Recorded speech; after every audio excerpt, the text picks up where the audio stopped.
प्रणाम। एक विनती है आपसे। कहिए राजन। पिछले कई दिनों से मेरे स्वप्न में मेरे पिताश्री आ रहे हैं। मैंने ब्राह्मणों से भी इसका अर्थ पूछा तो उनका कहना था कि तुम्हारे पिताश्री को शांति नहीं मिली, उनके लिए पूजा करनी होगी, यज्ञ संपन्न करना होगा। आप तो परम ज्ञान का स्वरूप है, तो विनती है आपसे कि पूजा विधि आप ही के हाथों से हो। जो मेरे पिताश्री तक पहुंचे उन्हें मुक्ति मिले, जीवन मरण के इस चक्र से वो मोक्ष पाले। अवश्य राजन। आप मिट्टी के 2 घड़े मंगवाइए, एक में घी भरवाइए और एक घड़े में कंकड़ पत्थर भरवाइए,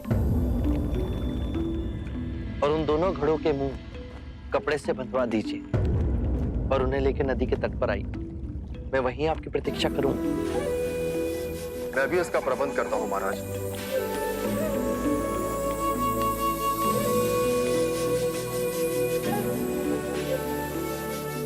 महाराज, अब आप इन दोनों घड़ों को पानी में डाल दीजिए।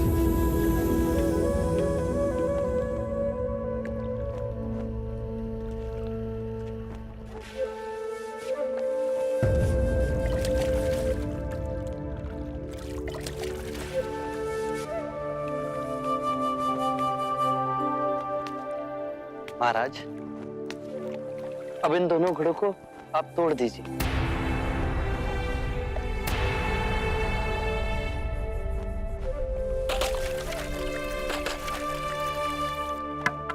महाराज, अब आप ध्यान से देखिए कि ऊपर उठ पानी पर तैरने लगा। अब बताइए, मेरे या किसी और के पूजा पाठ करने से क्या ये घी नीचे बैठ सकता है? असंभव। ये तो घी का स्वभाव ही नहीं। सत्य कहा आप। उसी प्रकार किसी भी पूजा पाठ, विधि विधान, कर्म कांड के द्वारा पानी के अंदर डूबे हुए कंकड़ पत्थर क्या ऊपर आ तैर सकते हैं? नहीं बुद्ध, ये तो प्रकृति के नियम के विरुद्ध है। तो हम प्रकृति से भिन्न कैसे हुए? हम भी तो प्रकृति का ही रूप है।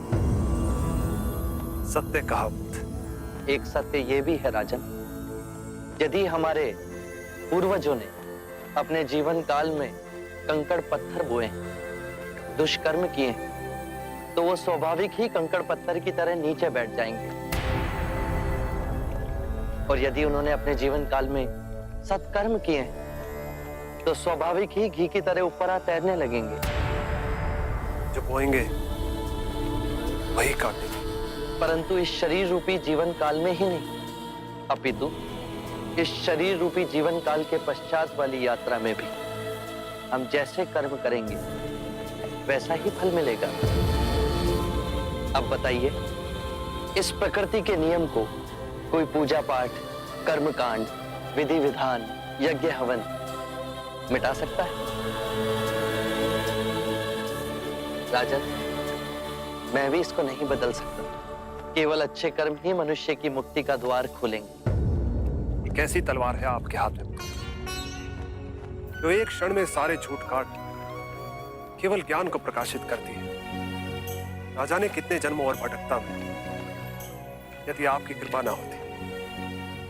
इस एक क्षण में आपने अपनी अदृश्य तलवार से मेरे अहंकार का सर भी काट दिया। धन्य है प्रभु।